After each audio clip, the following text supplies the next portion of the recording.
y'all? It's Priscilla Block. Y'all be sure to check out Real Country Jukebox. Hey, good afternoon, everybody, and welcome back to Real Country Jukebox with Raymond and James. Today we're going to talk about 10 of our favorite Christmas songs. It's that time. We're just 5 days away, so let's get ready and let's talk about, and give us your input too. Let's talk about Christmas songs and ones we love. Yeah, when I started doing this list, I realized that a bunch of different people did the same song, so I put down the version I like the best of each. That's what I did too. All right, well, I'll go ahead and lead it off. We did them in the top 10, and I'm going to start with number 10. My number 10 is Merry Christmas from the Family by Montgomery Gentry. I forgot about that. Yeah, I love that song because, number one, well, first of all, it reminds me of Christmas Vacation, one of my favorite Christmas movies of all time. I get it. And Kind of Four Christmases too, which is also one of my favorites. But I like that too. Yeah, the thing about Merry Christmas from the Family is, we've all got the extended family that you just kind of like, at Christmas time, some of these stories that's in this song happens to you in real life. Oh yeah, everybody's got at least one. Yeah, but the funny thing about that is, because when we did the Cody Johnson album review, we talked about Robert Earl King. He actually wrote and performed that song first. I did not know that. I didn't know it either and I actually went back and listened to it to make sure that that I liked it, that I liked the Montgomery Gentry one better. Yeah. And it might be because I heard that one first, but I do like it better, so I'm using that one.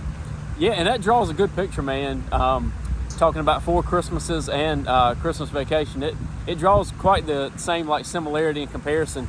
Kind of gives you a visual of a lot of what those movies are about. Oh, because that is real for a lot of families. Yeah, that's right. Number 10 for me is, I'm taking it back to 1958. I know y'all are shocked I brought something old up. But I'm taking it back to 1958, Rocking Around the Christmas Tree with Brenda Lee. And I know that sounds crazy, but I just love that song. It's recorded in 1958. It doesn't sound like it's that old. And it kind of got new life in 1990 when it was a song when Kevin McAllister was setting up his fort and getting ready to protect the fort in Home Alone. He's getting everything ready and making the burglars think there's somebody in the house having a good time. So it kind of got new life then, but it's a very popular song. Even 50 years later, in 2008, I think it had sold 15 million copies. And it's been 15 years since then, so who knows how many it's sold now. But I just always like that tune. It's a nice little kind of sort of rockabilly, Rocking Around the Christmas Tree by Little Miss Dynamite, Brenda Lee. Oh yeah, that is a good one. My number 9, I got Christmas Time Down South by Charlie Daniels. And you can tell he's from North Carolina because everything he mentions in the song is so relevant to how we live. It sure is. Yeah, that's one of my favorites. And I said that you were going to name something that, oh man, I wish I thought about that. That's actually one of my favorite Christmas songs. We hadn't seen each other's list ahead of time. That's actually one of my favorite. And I especially love that line about, I don't remember if it's Granddad or Dad, but he's grinning like a possum, so he's feeling good. Yeah. I love that song, man. I just totally forgot about it. Oh, yeah. And I told him about an hour ago, we were talking, I said, you're going to bring up some songs that, I wish I had thought of, or something along that similar. So that's good, man. Yeah, I think the part that I love the best is when he says something about the birth of Jesus, because that's what it's all about. That's my favorite part. Yeah, and that is what it's all about. Yeah, but anyway, yeah, I've been excited to hear this list because a lot of times we kind of know where the other one's going to go because we talk about country music forever, but we never talk about Christmas songs. So I'm curious to know where you're heading with this. That's right. This is the only time of year. Yeah. Number 9 for me is Santa Claus is Watching You by Ray Stevens. And a lot of that is just very sentimental because when I was a kid, every kid loves Christmas, but when I was a kid, one of my favorite things was waiting for that time of year, because this might have even been before you would record stuff. And definitely you didn't have DVR and all that sort of stuff, and you definitely didn't have YouTube. But Santa Claus is Watching You is a hilarious Ray Stevens Christmas video with singing as well. And I just always look forward to this time of year because I would get to see that video at least for a good month, and it was just it's still to this day just absolutely hilarious to me. Yeah, especially when he said something about he's everywhere. Yes, that little guy running around talking about he's everywhere. Well, you know, we had a Ray Stevens like greatest hits video type VHS tape when we were kids. Yeah. And it had that one up there. It had It's Me Again, Margaret. Yeah, it had a bunch of. They're all funny to me. Yeah, he was in his heyday then. Oh yeah. My number 8 is Silver Bells. I chose the Martina McBride version. But I don't know why, but ever since I was a little kid, man, whenever I hear that song in like the store or something, it just brings a good Christmas feeling to you. It does. That song does. Yeah. And what a beautiful voice she has anyway, man. Yeah. Number 8 for me, I'm going with a traditional song this time, is Let It Snow by Joe Nichols. Joe Nichols came out with a Christmas album, I want to say around 2004, 2005-ish. It's just called A Traditional Christmas. And his version with Let It Snow is my favorite version of that song that I've ever heard. Oh, yeah. Nothing else really to say about it. I don't even think I've heard it. My next one is Leroy the Redneck Reindeer by Joe Diffie. I heard that just the other day. Yeah, I listened to it like a couple times on the way to work. You know, it's just a fun song, and there's a couple of these that reminds me of taking driver's ed because I got my permit in March, so it was December that we were riding around in the driver's ed car, and a lot of these songs will come on over and over and over. So yeah. I definitely remember that one and learn how to drive, or learn how to drive legally, I guess. Joe Diffie. Number 7 for me is Santa Looked a Lot Like Daddy. That, back when we used to do karaoke and stuff, that was during this time of year, that was one of our favorite ones to do as well. But I don't know how many people have done this song. I chose the Brad Paisley version because it's my favorite version. I know Buck Owens did it, and I know Garth Brooks did it. And Garth kind of mimicked Buck Owens a lot of the way he sang the song. But Brad Paisley does his own take on it, and I heard it this week too. Some of these songs on my list I haven't heard this season. It's a shame, but I have heard that one, and I heard it Sunday afternoon actually. Santa Looked a Lot Like Daddy by Brad Paisley, Buck Owens, or Garth Brooks, whichever version you like. Oh yeah, yeah. The Garth Brooks one's the one I know. Yeah. My number 6 is Silent Night by Martina McBride. I like the story behind it, and we don't talk about her enough. Her vocals are probably some of the best female vocals ever. Amen. Number 6 for me is Let It Be Christmas by Alan Jackson.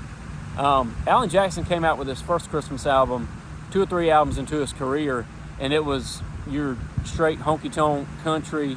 It was just stuff he had written, stuff he had done. That's what it's called, Honky Tonk Christmas. Yeah, Honky Tonk Christmas. Yeah, great album. And still, I think it's the better of the 2 Christmas albums. But then years later, he came out with a traditional Christmas album, and it was mostly your Holly Jolly Christmas, Silver Bells, your classic Christmas song, which I love. But he did one that I'm assuming he wrote called Let It Be Christmas that just kind of led that album off, and I think that was the name of that one too. And that song really gets me in the spirit, and I love it. Oh yeah. I actually, originally, I didn't keep it up here, but that sound's coming in a pickup on the Honky Tonk Christmas one. Yeah. When I was a kid, I loved that because you had the Chipmunks. He was talking to them and stuff. But I mean, I listened to it the other day to make sure. I didn't want to put it up here as my top 10, but it's good for kids. It's a fun kid song, I actually listened to that album while I was putting my tree up this year. Really? Yeah. I heard that. Even as a kid, I never asked for a 747. That's always funny to me when Alan tells Chipmunks that. Yeah.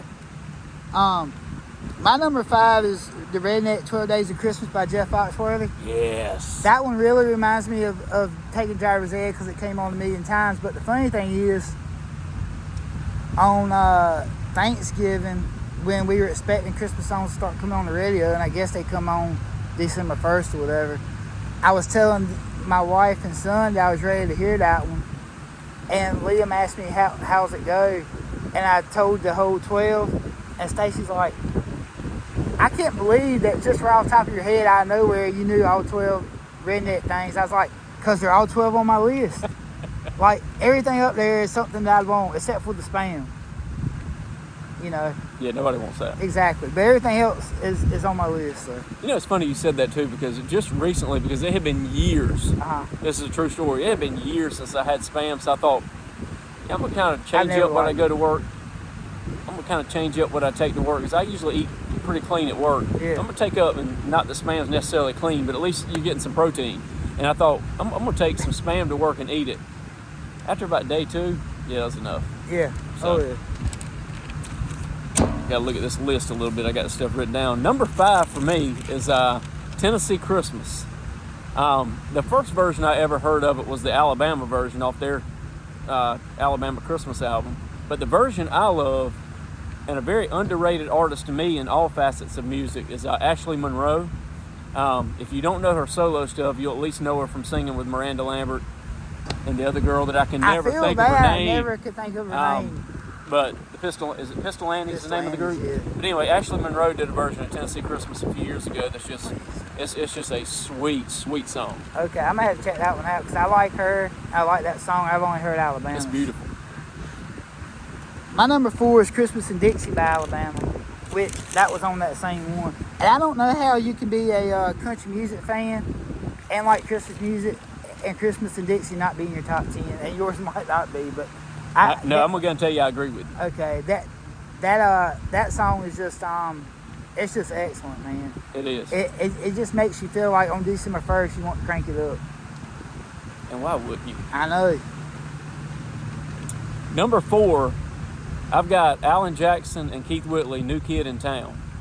I'm thinking Alan Jackson hit the scene around 89, which is the same year Keith passed. And I'm thinking, unless before Alan got a deal or somehow in there that they had time to record a song, I'm thinking it's kind of like some of the other songs people would do when somebody passes, and they just added the tracks together. But 2 of the best voices in country music history singing a song about Jesus, New Kid in Town, is just lyrically one of my favorite Christmas songs. And the fact that it's Alan Jackson and Keith Whitley, I never get tired of that song. No, you're exactly right on that. My number 3, and this could be a little, it's kind of iffy because it's the Eagles, but the song is Please Come Home for Christmas. I chose the Eagles version. I know they're a rock band, but I don't care who's singing that song. Every single version of it is just excellent. And really, the version before that one has kind of got like a blues sound to it. Yeah. I ain't sure who sings it, but that one may even be better. I just love that. I guess that like sad, lonesome Christmas song. I can't explain it, but yeah. And another one, you did it to me again, man, because I did not think of that song, and that is a very good song. Well, with it being you nailed it. With it being the Eagles, it's kind of I didn't. Yeah. They're kind of like Whiskey Myers and Skinner. Like I don't know whether to put them in here or not. So if there's a time where I feel like I should, I just do it. As far as I'm concerned, they count. Yeah. They could fit a lot of different. They check a lot of boxes. All right. Yeah, good song, man. Number 3 for me is Christmas Vacation by Mark Wills. Most of you have seen Christmas Vacation, National Lampoon's Christmas Vacation with Chevy Chase, which is a huge hit during the Christmas season. And I don't know who did the song for that movie or whatnot, but years later, Mark Wills, one of the best voices in country music, did a cover of that song. And for the longest time, I couldn't find it, but I knew I'd heard it on the radio. And I've heard it a couple of times this Christmas season. I just love his take on it. This might be sacrilegious, but even more than the version from the movie. But I love his version of Christmas Vacation. Puts me in a good mood and puts me in the Christmas spirit. I need to check that out then. I don't think I've ever heard that. It's very good.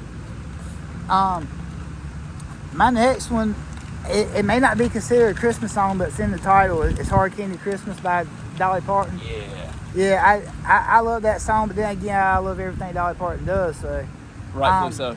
But that whole song's good, and that Alexander Kay version that I just recently discovered is good too. Yeah, good I hadn't video heard too. that one before. Yeah. You sent me the video. Oh yeah. Thank you. Yeah. I feel like I should get you something for Christmas because it was that good.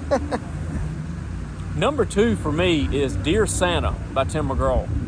I don't know how popular that song is, but I've listened to it for years.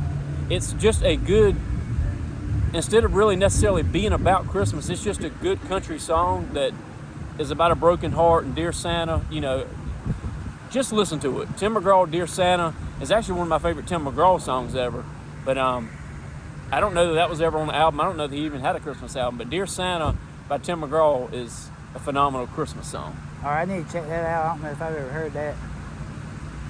My next one, in my opinion, it's the best Christmas song ever, and it's the best voice, and the way she holds out the notes toward the end of it is "Oh Holy Night" by Martina McBride.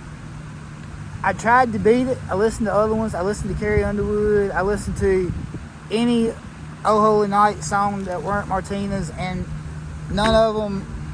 I think that kind of clarified her as being the better vocalist of Carrie and all these people that are up for. To me, No argument here. When she just held out that, "Oh Night Divine" or whatever. I'm not gonna try to replicate that, but it's just so hard to beat, man. I listened to it on repeat. So if it was a competition, she went ahead and held that note out and let y'all know, I'm here. Exactly. Yeah, Martina's getting a lot of love today. Yeah. Well. And I'm glad, because I love Martina and respect the mess out of her. And we don't talk about her enough. You're exactly right. Yeah, and I think the reason why, I'm going to be honest with this, is her first couple albums, first couple singles were just so good.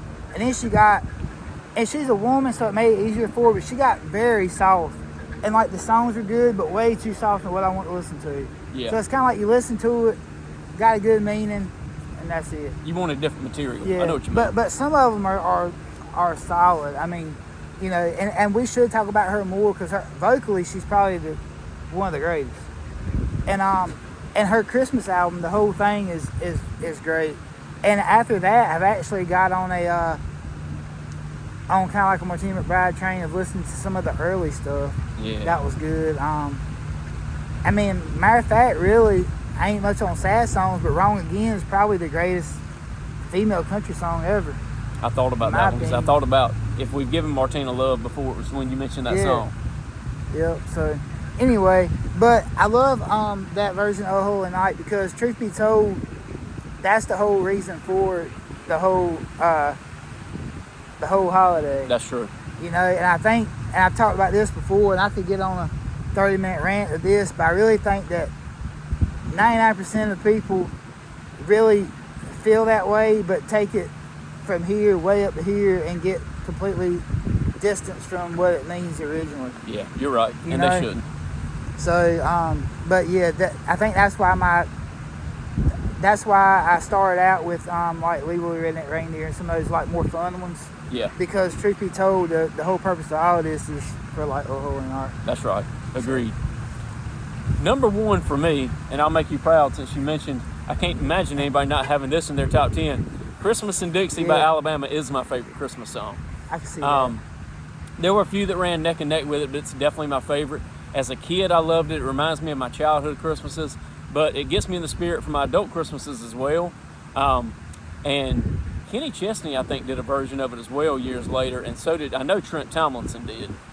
So shout out to both of those guys, but the Alabama version will always be the best version because they're Alabama, and I don't want to go through a Christmas season where I don't hear, again, your reason for the season is true, and I'll 100%, but I always want to hear "Christmas in Dixie" some point during the holidays as well. I don't blame you for that at So, all. yeah. Well, this was fun. This is the last podcast for this year. We plan on opening up the next one with our opinion of the greatest songs of 2023. We didn't want to do it before 2023 was over in case somebody hit us with something right at the end. And the Christmas season, like we said earlier, we're all busy. So, but in the early January, we're gonna hit you with the greatest country song of 2023. So everyone take care and have a Merry Christmas.